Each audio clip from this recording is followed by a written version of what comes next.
morning, Grizzlies. I'm Bodie. And I'm Lila. It's the 34th day of the government shutdown, and the line, "Democrats have shut down the government," is the incendiary statement posted at the very top of the White House website, next to a count of the days it's been since normal operation. Though running a government is accepted to be a bipartisan effort in almost every other democracy worldwide, Donald Trump's administration has influenced the deepening of America's political divide, which I hope we can overcome and leave in the past. The shutdown means that more than 750,000 federal workers have been on unpaid leave since October 1st, and more than 600,000 are being told to come in and work and still not be paid, at least not until Congress can pass a budget to fund the government. Just Monday, the 27th, the American Federation of Government Employees, the nation's largest government workers union, representing more than 800,000 of the 1.8 million federal employees that the U.S. Office of Personnel Management counts, came out calling for Senate Democrats to immediately agree to the Republican proposed budget on the floor to end the government shutdown. The Republican budget would continue to fund the government under the previous alterations influenced by the Trump administration, while the Democrat counter-budget would bring back Obamacare policies slashed by the Trump administration and also provide funds for projects facing climate change. In the meanwhile, among other effects, the 40 million Americans, 1 in 8 people on SNAP, won't likely get more food once the current stores run out. The last vote to end the budget was held on Tuesday, the 28th, with a vote of 54 in favor of the Republican plan and 45 against it, so we remain in shutdown. Though the Senate is meeting today, the Senate vote on the matter of the budget hasn't been scheduled. Now, an update on the National Guard coming to U.S. cities. The National Guard remains deployed in D.C., Memphis, and Los Angeles. In D.C. and Memphis, they're patrolling alongside regular police and enforcing laws, while in Los Angeles, the National Guard is strictly regulated to protecting federal facilities from protesters. This isn't arbitrary.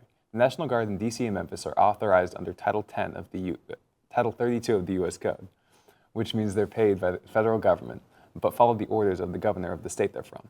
Los Angeles' National Guard is authorized by Title 10, where they're under the direction of the president and funded by the federal government.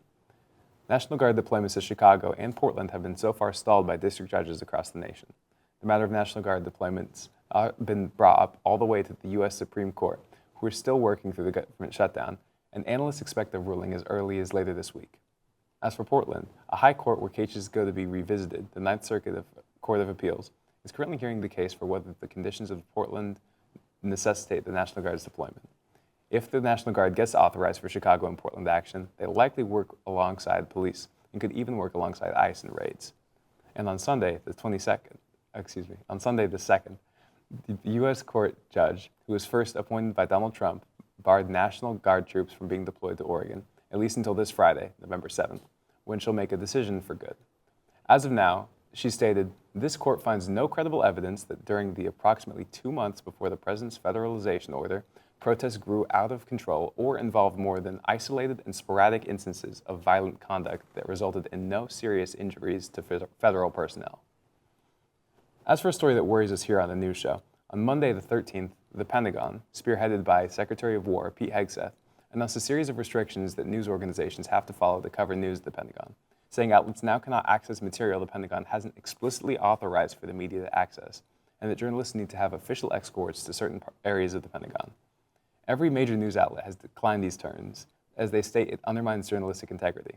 It's weird seeing CNN and Fox agree on something, isn't it? A cornerstone of good journalism is being free to report on the facts of the subject without that subject interfering with the reporting. And this change to press policy at the Pentagon compromises journalists whose beat is the Pentagon. And with this, the Pentagon is pressuring news agencies to act as mouthpieces for them, unable to poke around and publish material contrary to what the government wants the public to see. Just looking ahead to 2028, California Governor Gavin Newsom recently admitted he's considering a run for president in the 2028 election. As it happens, he and Alexandria Ocasio-Cortez lead in recent Democrat nominee polls from the University of New Hampshire, with Pete Buttigieg not so far behind, though no candidate has more than 20% support in the poll. On a different note, the Hurricane Melissa has recently swept through the Caribbean in the past week, making landfall in Jamaica, Haiti, the Dominican Republic, Bermuda, and most recently, Cuba. It's confirmed to have killed more than 28 people across every affected country, and it's cut hundreds of thousands off from roads and resources. It's varied in its intensity, but it's hit some areas as a Category 5 hurricane, the same intensity as Hurricane Katrina hit New Orleans. And finally, since October 10th, just after 2 years of the breakout of the Israel-Hamas war, the parties have settled into the most concrete ceasefire yet. Both sides have since exchanged fire, and Israel killed 104 Gazans in retaliation to an Israeli soldier's death on the night of the 28th. But Israel and Hamas have since reiterated their interest in ceasefire, though it seems both have broken its terms. However, ceasefire still means a stopping to large-scale operations, the finally returning of 20 living Israeli hostages, and the re-entering of both humanitarian aid and Gazans to Gaza. Let's take it to a special segment with Karsten for an analysis of what the ceasefire means throughout the Middle East and to foreign interests.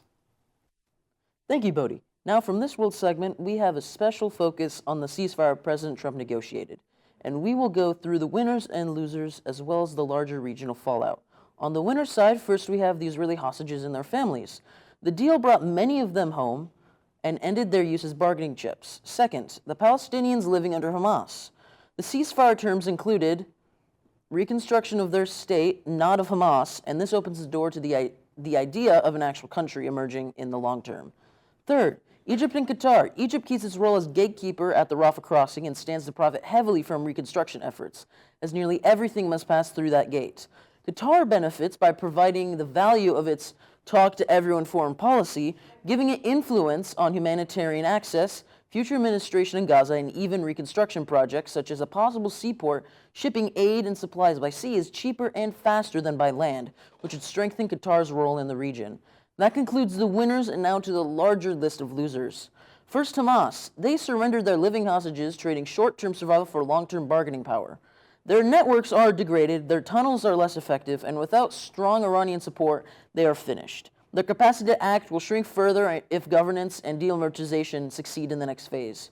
Second, deterrence maximalists on both sides. If your worldview requires unconditional surrender, either the destruction of Hamas or the collapse of Israel, then a mutual ceasefire is a defeat. In Israel, this weakens far-right parties, while for Hamas, it destroys the idea that endless escalation is a winning strategy. Third, the Houthis. They justified their maritime attacks as solidarity with Gaza, but if Gaza is quiet, that justification collapses and they are simply seen as pirates, inviting stronger and more coordinated action against them. Fourth, Russia. Moscow's global narrative has been that Washington cannot manage crises, but a visible U.S.-brokered outcome undermines this. They will dismiss it as temporary, but the fact remains that the American role is clear and public.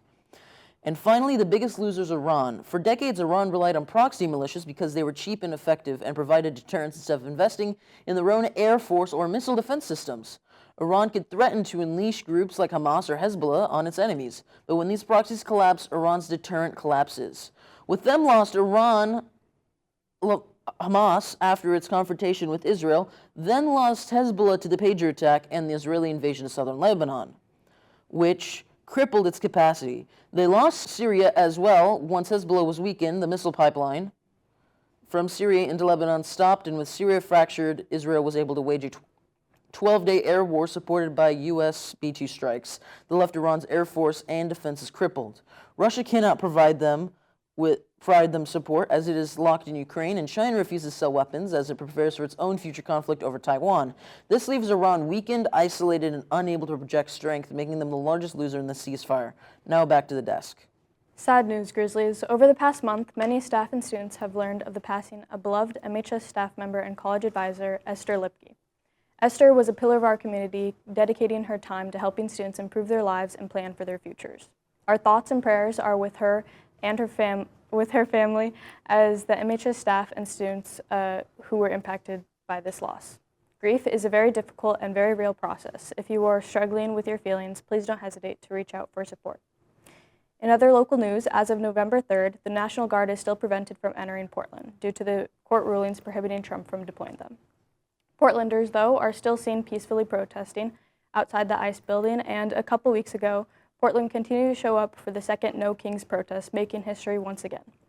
Nearly 7 million people attended nationwide, including numerous protests around the globe. A crowd even forming here in McMinnville along Adams Street. President Donald Trump responded to these events on his Truth Social app with an AI-generated video of himself in a crown, flying a jet bearing the words King Trump on it while dumping feces on the American protesters. In other news, local ballots have been sent out and were due on Election Day, November 4th at 8 p.m. One measure voters would have seen on their ballots is Measure 36-7, a bond to update the city's recreation facilities as the current ones are deemed hazardous and outdated. The total bond is for 98.5 million, but according to Community Parks and Recreation, will be issued in two phases, 50 million in 2026 and the other 48.5 million in 2028, which aligns with both when the funds will be needed as well as the already existing city debt. If passed, McMinnville residents will see a bond tax increase of 95 cents to $1.79 per $1,000 of assessed value, the current rate being 84 cents. Another local story brings us to the local Pinch restaurant. The now former owner, Paul Breton Bachand, has been indicted on a dozen counts of very disturbing charges involving minors and an animal. Each charge carries a maximum of 10 years in prison. Bachand was arrested but held on $150,000 bail, which his wife assisted him in posting. Upon posting bail, he was released, and his next court appearance will be on November 13th. The restaurant will remain open, run by Emily, Bachand's wife, who in a Facebook post said she does not support him nor his actions, and quote, effective immediately, Paul has no involvement with Pinch Restaurant. This last story affects 1 in 6 Oregonians. On November 1st, recipients of SNAP benefits were left without assistance due to the ongoing government shutdown. The Trump administration has halted funds for food assistance for leaving 42 million Americans and almost 800,000 Oregonians without the knowledge of when these services will be reinstated. Some resources here in McMinnville for anyone who needs it are YCAP and the food pantry inside St. Vincent's de Paul thrift store, as well as many others. Here at the school, you can find resources through the Student Resource Room located in E Hall, room E120. They provide shelf-safe food as well as numerous other resources.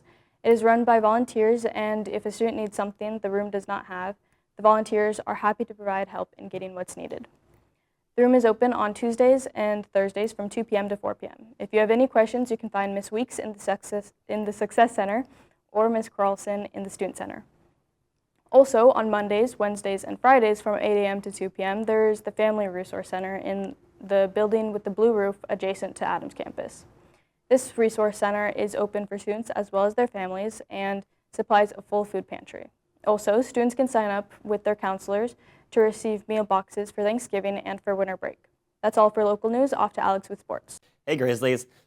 Pretty slow week in sports news, but just wanted to start off by saying that the NFL is in full swing with its 9th week of playoffs, starting with the Dolphins versus the Ravens. Last games ended with the Commanders losing to the Chiefs 28-7. Personally, though, I kind of hope that the Seahawks win. My mom knows that the Steelers are not going to win, but, you know.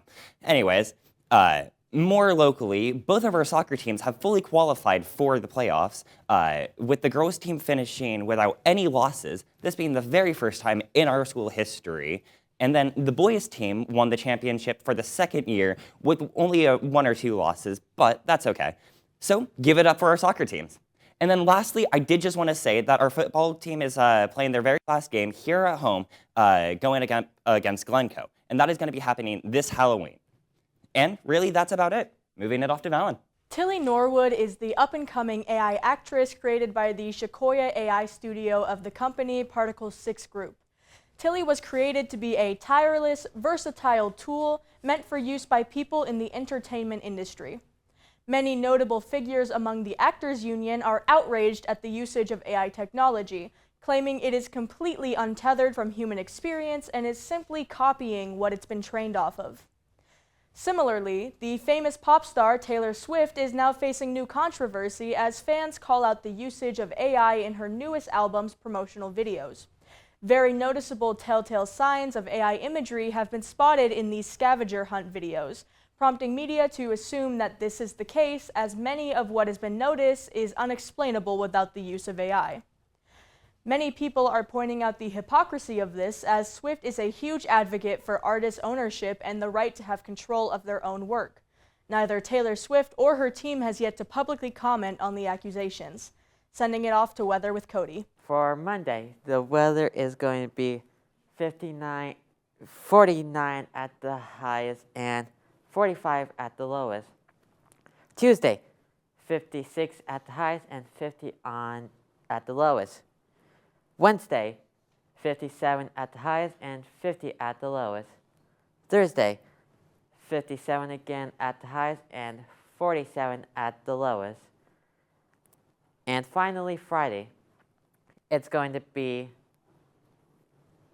57 at the highest and 42 at the lowest. It's going to be raining all week, so make sure to have an umbrella. And for Wednesday, Wednesday, make sure during our Wednesday no school day, make sure to try and stay inside if you can. That's all for weather. Back to the desk. Thanks, Fallon and Cody. Good segments. Now, what are you going to do to start getting in the Thanksgiving spirit now that we're past Halloween? Maybe lots of cooking, looking at recipes, and just get ready for the Thanksgiving and Christmas weather. Cool. How about you? Going to start working on my cookie recipes. Yeah. Yeah. And plan out, what I want to get people. Yeah. Well, thanks for joining us, everyone. I've been Bodhi. I've been Lila. And thanks for watching.